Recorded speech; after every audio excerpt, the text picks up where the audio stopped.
नमस्कार साथियों, मैं हूं Pramod Kumar Kandwal intensive spiritual group से। आप सब जानते हैं कि इस पृथ्वी में लाखों किस्म के प्राणी रहते हैं और प्रत्येक प्रजाति के अंदर सैकड़ों प्रकार के प्राणी हैं। जैसे बंदर हैं, बंदरों में अनोखी प्रजातियां हैं, या पशु पक्षी हैं, मछलियां हैं, यहाँ तक कि फल फूल में भी, यानी जो भी वस्तु बनाई गई है उसके सैकड़ों सैकड़ों भिन्न भिन्न रूप हैं, थोड़ी थोड़ी अंतराल के साथ। लेकिन एक मनुष्य है जो पूरी पृथ्वी के अंदर एकमात्र प्रजाति है, इसकी कोई दूसरी प्रजाति नहीं है। तो इससे सिद्ध होता है कि मनुष्य का जन्म कितना ज़्यादा दुर्लभ है, कितना श्रेष्ठ है। और ये इसके अंदर जो मस्तिष्क है, जो ये सोच पाता है, बाकी प्राणी ऐसा नहीं कर पाते। और यही कारण है कि मनुष्य सभी प्राणियों के ऊपर शासन भी करता है, चाहे वह शरीर से अन्य प्राणियों की तुलना में कमज़ोर हो, मगर उसका नियंत्रण प्रत्येक जानवर प्राणी पर है, जिसका एकमात्र कारण मनुष्य का मस्तिष्क की दुर्लभता है, जो उसकी खास विशेषता है, जो उसे नंबर 1 बनाती है। और इन सब के अंदर भी सबसे श्रेष्ठ यह है कि वो सोच सकता है कि मैं कौन हूँ और कहाँ से आया हूँ और मैं क्या कर रहा हूँ और क्या मुझे करना है। बाकी जानवरों में ये खासियत नहीं है। और यही कारण है कि सभी साधु संत इस बात पे जोर देते हैं कि पृथ्वी पे रहना, अच्छे तरह से रहना, अच्छी तरह से खाना पीना, ऐश्वर्य जीवन जीना, ये वीरता नहीं है, ये महानता नहीं है। महानता तो ये है कि हम परमपिता परमात्मा के घर में जाएं जहाँ स्थायी आनंद है। क्योंकि इस पृथ्वी का जो सुख है, आनंद तो यहाँ नहीं है, लेकिन जो सुख है यहाँ पर वह भी नकली है। वो जोर देते हैं इस बात के ऊपर कि अपनी सभी इच्छाओं को समाप्त करो।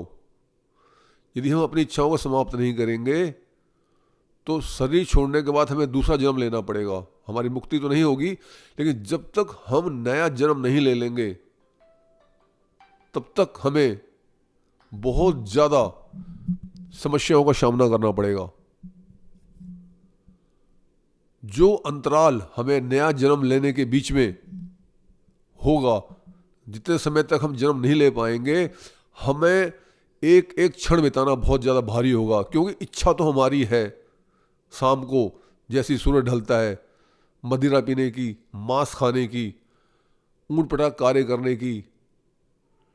तो अब तो शरीर छूट गया, तो शरीर खाता था, शरीर पीता था, जो अनावश्यक इच्छाएं थी उनकी पूर्ति वो शरीर करता था।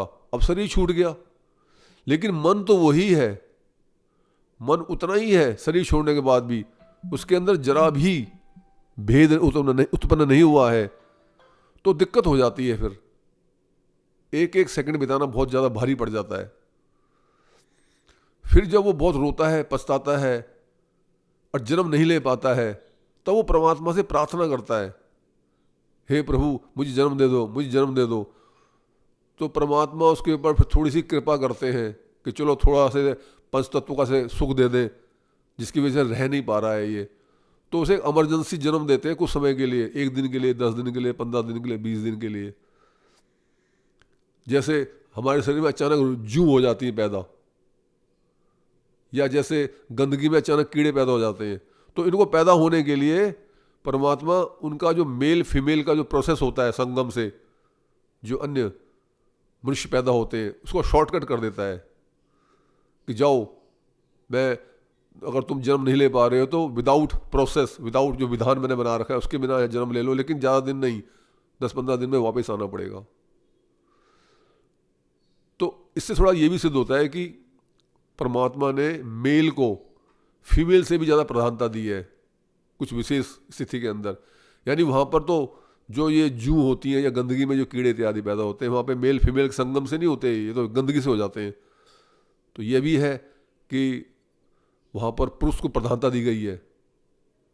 अच्छा, तो कहने का भाव सिर्फ इतना है कि जब हम अपनी इच्छाओं को समाप्त कर देते हैं, पूरा समाप्त करने पे तो हमारा फिर जन्म ही नहीं होता, लेकिन यदि हम इच्छाओं को बहुत ज़्यादा कम कर देते हैं 80-90% तक, और फिर भी जन्म हमें तो लेना ही होता है कि 10% जो रह गया है हमने उनको भी ख़त्म करना है, लेकिन फिर हम शरीर छोड़ने के बाद हमारे अंदर पेशेंस होता है। हम 10 दिन, 15 दिन, महीना, 2 महीना, 6 महीने, साल, 10 साल ले सकते हैं कि किस घर में हमने जन्म लेना है, इतना समय हम ले सकते हैं।